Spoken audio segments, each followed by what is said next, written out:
In this presentation, we will set up a folder to organize our documents, and we will save our first document to it, which will be the bank statement. For more accounting information and accounting courses, visit our website at accountinginstruction.info. Whether we are working on our company data or we're working on a client file, we're going to want to set up some type of system to organize the financial data within our bookkeeping system. It seems like a trivial thing at first, but it's really important to set up some type of system, or else things will get disorganized very quickly. You'll be able to go for some time, but then things will become a mess at some point.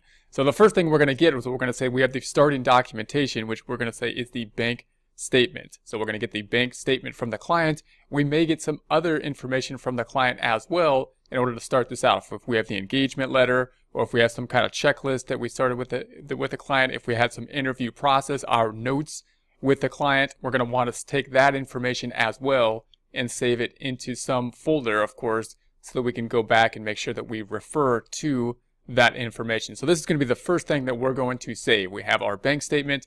We want to make sure to put this somewhere that we can get to it so we can enter this data. So what we're going to do is we're going to set up this folder. We set it up here, a new folder on the desktop. We just set it up, of course, by right-clicking and saying new folder. We're going to put this on the desktop, and we called it then, the name of this folder, Guitar Lessons and Equipment. That's going to be the name of our client. So Guitar Lessons and Equipment. Of course, if you were doing this for multiple clients, and this was not just our personal file, but multiple clients, and then we would probably have a client folder somewhere, and within the client folder, we would then have the list of clients, including something like the name of the client, Guitar Lessons and Equipment, maybe even client numbers if that would be a system that we needed. Not necessary if we're a small bookkeeping firm, however, the name would be sufficient. Just make sure that you have a convention of the name. So like I say, if you get more and more clients, as clients come and go, you have a standard convention of the name. Do you put it under the client name?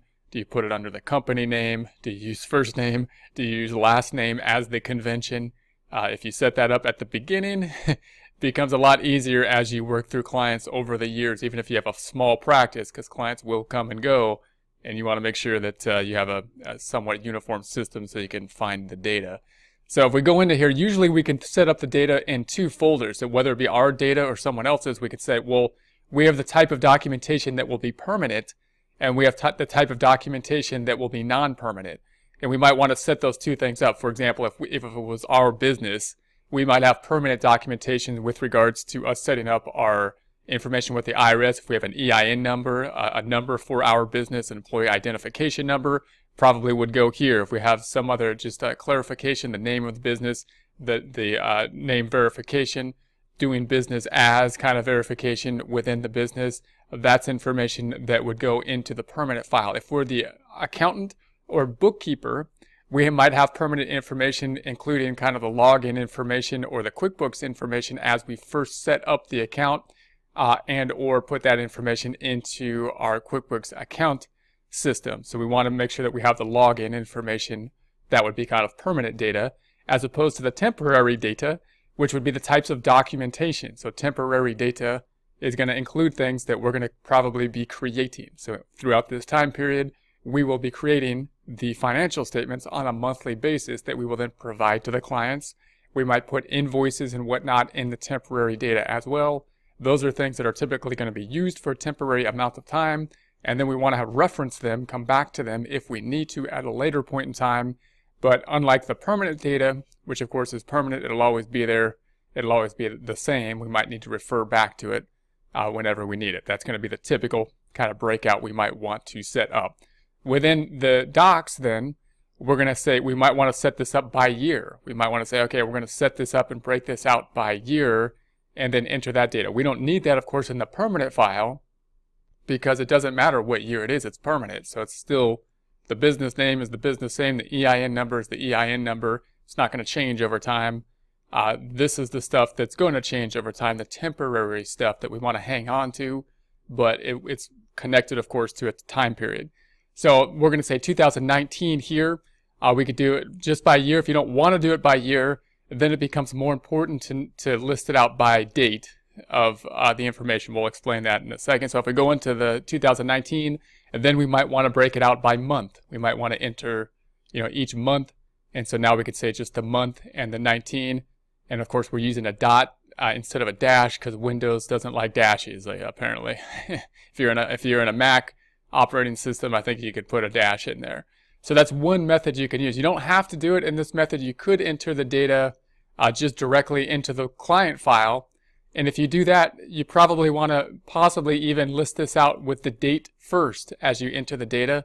The year first as you enter the data, so that you have the year, then the month, then the day, so that when you see it in order, it'll be in order by year, and then the month, and then the day. So just a couple things to think about as we organize this. Won't be a problem for our problem here, but as you start new company files, then you want to think about that organization.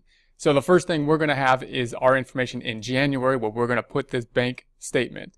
So here it is, and we're just going to save that there. We're going to go to File, Save up top, and we'll go to the Save As, and we're going to put this on the desktop. We're going to browse the information up top, and we're looking for the guitar lesson and equipment. That's the one we want. We're going to go into the Documents, the 2019 folder, and the January folder. And then we've got the name, the bank statement for January. Again, if you use some other method, you might want to put the date first. You might want to basically list it out by date first. And you may even want to put the year, and then the month, and then the day, although that might be a funny convention for that we might see for most people, but it's good for organizing. So we could even put 2019, and then 01, and then the day 31. And if you do that, you don't need all these folders, that 2019, and then going into the month, because this will organize, of course, by year, and then month, and then day, as long as you put that in front of every document that you have. So those are just a couple tips in organizing this. This will be the bank statement that we will then use, first documentation from the client. Typically, when we start with the new client, we're going to have some of that, and we'll have hopefully the engagement letter, questionnaire letter going into the permanent file. And once we start just entering data, we'll get that bank statement. We want to be able to organize that, save that, and then we'll use this to go forward and start entering this data right into the QuickBooks system. For more accounting information and accounting courses, visit our website at accountinginstruction.info.